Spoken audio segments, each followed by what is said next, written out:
welcome back to my YouTube channel. Today I'm doing a whole tutorial about my favorite cosmetic brushes and cosmetic tools that I use. And I'm extremely excited about this, and the reason why is because I truly believe that the brushes are the most important part when applying makeup, obviously. So you have to have the correct brushes for it to go on correctly, and so I'm really excited to show you guys what I use, and so let's get right into it. I'm first going to just start off with the two tools that I use, and these are the two most important tools. I use quite a few, but the two most important that I use pretty much every day. And I mentioned this little doodad in my last tutorial, but I'm going to mention this little doodad again because this thing is that important to me. And it is the Beauty Blender, and once again, looks like that. This is the generic Beauty Blender. You can get the actual Beauty Blender, I believe, at Sephora, but I've used them both, and they're the same thing. I got this for probably, I want to say like $5, $6 at Target. And this thing is basically, I can't live without it because of the simple fact that it's great for blending. It's just like what it says. So I use this for my concealer and for my foundation. And the important thing when using these is you have to use it wet. So I get it wet and then I wring it out so it's damp. And then I just blend everything out. You just take it and you just blend everything out with this. And I will have a tutorial on how I use this for those of you that are not real sure about how to use a beauty blender. But it's key to applying concealer and foundation, in my opinion. And also, these are important. I use mine every day, so therefore I clean mine probably almost every day. They can get, because when you use foundation, it can get kind of gross and dirty. So I do clean it. You just clean it with soap and water and just kind of wring it out. And then I replenish mine probably about once a month because they do get kind of dirty. But it is a must-have, super cheap and very easy to use. And once you use one, you will not be able to go without it. It's really, really a good tool to use. And the second thing that I use that's extremely important in my opinion that I don't use this, I would say, every single day, but every time I contour, I use this. And there is a new trend going on right now with contouring, and it's called baking. And basically what you do is you use a sponge like this. Well, this is the sponge I prefer to use. And it's just an angled sponge. Just like that, if you guys can see. And so on the areas that you wish to contour or highlight, you place powder on the angle, and then you're going to want to press down.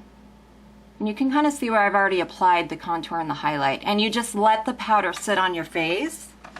And what that does is it makes it look extremely sharp. And then you can just take a brush and smooth it out. So you can really see the definite contour and highlight lines when you do this technique. And I'm going to do a tutorial on contouring to show you guys, the correct way to do it. But this is definitely a tool if you're going to contour. This would be something that you definitely should invest in. And I wouldn't even say invest because you can get these at the freaking dollar store. I mean, they're that cheap. And I got a whole pack of these for like $2, and they came in with like 12 of them. So they're just super cheap, and I use this all the time. It's very important. And then I'm just going to go into, speaking of contouring, I'm going to go right back into the contouring brush, the Kat Von D. I talked about this in my last tutorial. I got the price point wrong with these. I believe I said I paid $49 for it, and that was way too high. Sorry, guys.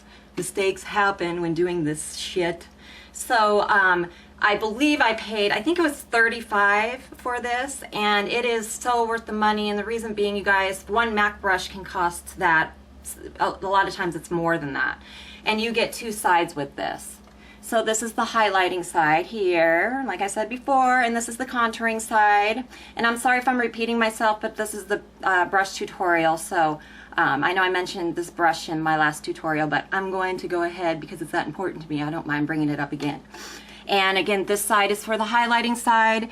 It is great for going into this area here, tip of the nose, around here, here, and of course down here.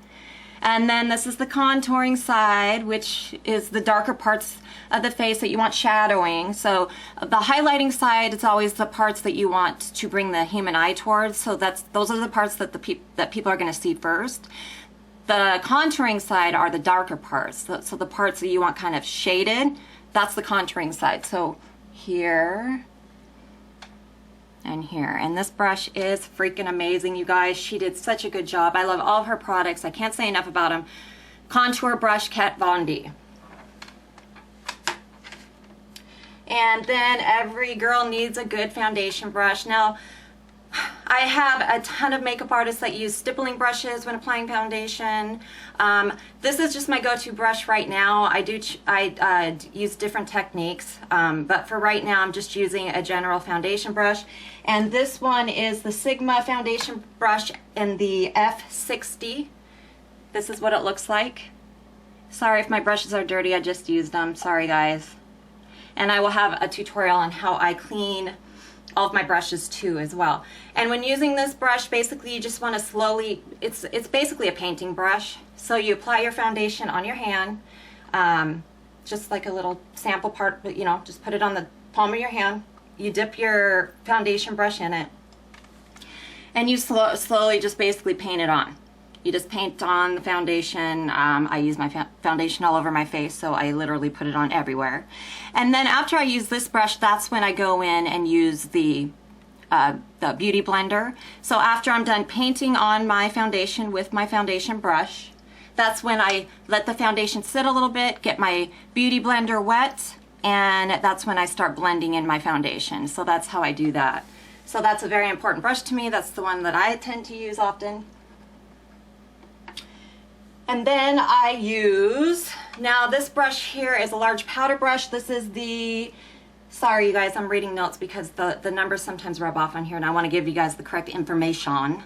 So this is the Sigma large powder brush in the F30. This is what it looks like. And basically, this is just used, I use this for days that I'm not contouring and I just want to add a little bit of bronzer. So I just go in and just apply, you know, my bronzer in the areas that I wish to put it.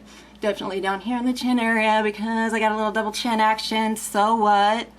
And you just kind of just, you know, go through and it's a blending brush. But I use this often. I probably use this every single day, or like I mentioned before, when I use my contouring powder here, when I go to wipe it off, a lot of times I will use this brush to wipe it off. So this is an important one as well to use. Just looks like that. So yes, this is the Sigma large powder brush in the F30. And another brush that I use, and I mean I've used this sucker so much, I think I've had this thing for probably 7 years, which sounds really disgusting. But one thing about brushes is if you take really good care of them, they can last for a very, very long time. And this is the MAC blush powder brush. And this is the 150. And sorry, this is what it looks like. And this is exactly what it says it does. It's just a blush powder brush, and these are a little bit more dense obviously than the other brushes that I've been showing you. So when you apply your blush, the pigment goes into the skin more. The more dense the brush is, the more pigmentation is going to go into the skin. So I use this for my powders, my blushes. The MAC blush brush, and it is the 150. And another brush that I use every single day is the Sigma Duo Fiber brush, and it is in the F50. Duo Fiber brushes are great as well. And this, you know, honestly, I love a fan brush for highlighting, but I've been using this lately and I find that this works even better. For some reason, the highlight sticks more onto the skin. So I use this to apply highlighter, and I apply highlighter of course on the top part of the cheekbone, and then I use a highlighter in this area here. And this is not as dense obviously, so it's not going to pile on, especially if a highlighter has a lot of pigment in it, like too much shimmer. It can look very phony, so you want it to look natural. So this brush is good for that. Does good. Come on, Jen, come on, really. Sigma Duo Fiber F50. That's what it looks like. Kind of looks like that. Sorry, my brushes are a little dirty, but you guys get the picture there. And then last up, my face brushes. I use this for concealer. I kind of switch off, but right now this is what I'm using for concealer, and I believe I had this in my eyebrow tutorial. And this is a Clinique brush, and it's just the eye shader brush. And of course, it's supposed to be used for shading eyeshadow, but me being me, I like to break the rules a little bit, and I use this for concealer. So in my eyebrow tutorial, I used it for applying concealer around the eyebrow area. And I also use this for, of course, putting concealer here under the eye area and then down the center of the nose. And when I do a tutorial on contouring, I'm going to show you guys how to make the nose look thinner or slimmer. And whenever you apply a lighter powder or even a cream concealer down the center of the nose, it gives the illusion of a thinner nose. And then I also apply a little bit here. And then sometimes down here too. So any places that you want to lighten up on the face, this is a good brush for that. The Clinique, and they don't have numbers or anything, it's just an eye shading brush. That's what it looks like. Yes, indeed. And I am winded again. My gosh, you guys, I gotta get back to the gym. That's a sign. It's not healthy, I don't think. Ugh. So anyways, that is it for today. So if you would like to follow me and keep up with me with my current updates, check out my website at btbyjennifer.com. And I would absolutely love for you, if you haven't already, to subscribe to my channel as well. And I hope you enjoyed that lovely tutorial. And I'll see you guys later. Toodles! Give me your attention, baby.